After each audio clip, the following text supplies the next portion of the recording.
السلام عليكم ورحمة الله وبركاته. الحمد لله رب العالمين حمد الشاكرين والصلاة والسلام على خير البرية محمد وآله الطيبين الطاهرين. أما بعد فأعوذ بالله من الشيطان الرجيم. بسم الله الرحمن الرحيم. إنا أعطيناك الكوثر فصل لربك وانحر. صدق الله العلي العظيم. وقال النبي صلى الله عليه وسلم: من كان له ساعة ولم يضحي فلا يقربن مصلانا، أو كما قال عليه الصلاة والسلام. অধ্যক্ষর কাসিমুল মাদ্রাসার কর্তৃক আয়োজিত আজকে বক্তৃতা সেমিনারের সম্মানিত সভাপতি ও অভিজ্ঞ বিচারক মণ্ডলী এবং আমার সামনে উপবিষ্ট সবুজ বাংলার প্রত্যন্ত অঞ্চল থেকে আইলমা ইলাহির অন্বেষণে এক জাগ তরুণ কাফেলা, সকলকে জানাই আমার পক্ষ হতে আন্তরিক মোবারকবাদ। নিশ্চয় আমরা আজকের বিষয়বস্তু সম্পর্কে অবগত আছি, আর তা হলো কুরবানির গুরুত্ব ও ফজিলত। আল্লাহ চাহে তো উক্ত বিষয়ের উপর কিঞ্চিত আলোকপাত করার প্রয়াস চালাবো ইনশাআল্লাহ। মুহতারাম হাজিরিন, বক্তৃতার সুবিধার্থে আমি আমার বক্তব্যকে তিন ভাগে ভাগ করেছি। এক, কুরবানির পরিচয়; দুই, কুরবানির গুরুত্ব; তিন, কুরবানির ফজিলত। আল্লাহ চাই তাহলে আসুন আমরা প্রথমে কুরবানির পরিচয় সম্পর্কে আলোচনা করি।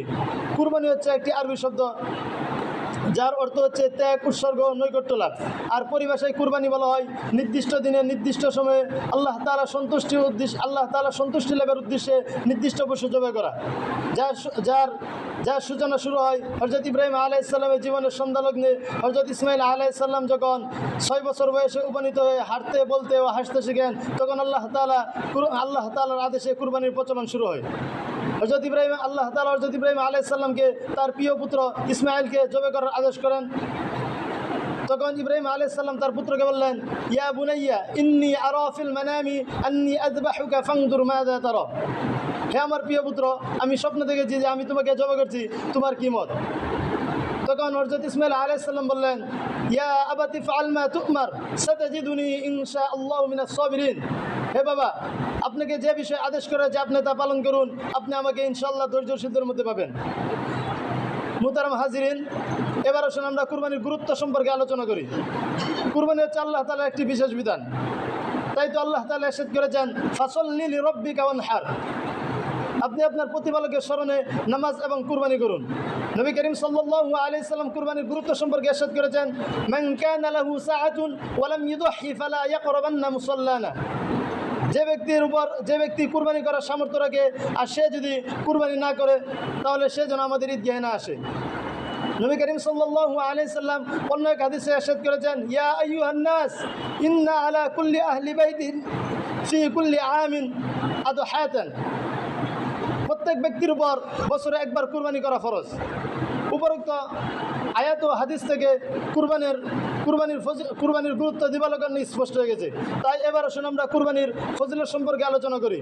কুরবানির ফজিলত সম্পর্কে হযরত যায়েদ বিন আকরাম রাদিয়াল্লাহু তাআলা আনহু থেকে বর্ণিত যে একবার সাহাবায়ে কেরাম রাদিয়াল্লাহু তাআলা আনহু নবী করিম সাল্লাল্লাহু আলাইহি সাল্লামকে জিজ্ঞাসা করলেন, ইয়া রাসূলুল্লাহ, কুরবানি কি?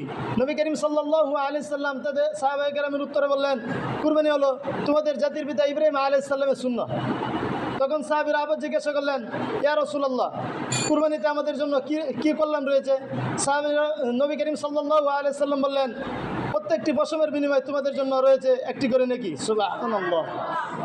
মুহতারাম হাজিরিন, আমরা যদি ইব্রাহিমের চেতনায় উজ্জীবিত হয়ে তার গুরুত্ব ফজিলত বুঝে আমরা যদি নির্দিষ্ট দিনে যদি কুরবানি আদায় করতে পারি, তাহলেই সার্থক হবে আমাদের আজকের এই সেমিনার। পৌঁছে যাব আমরা জান্নাতের সর্বোচ্চ মাকামে। এই বলে আমি আমার সংক্ষিপ্ত বক্তব্য লাগাম টানছি। নাসরুম মিনাল্লাহি ওয়া ফাতহুন করিব। আসসালামু আলাইকুম ওয়া রাহমাতুল্লাহ।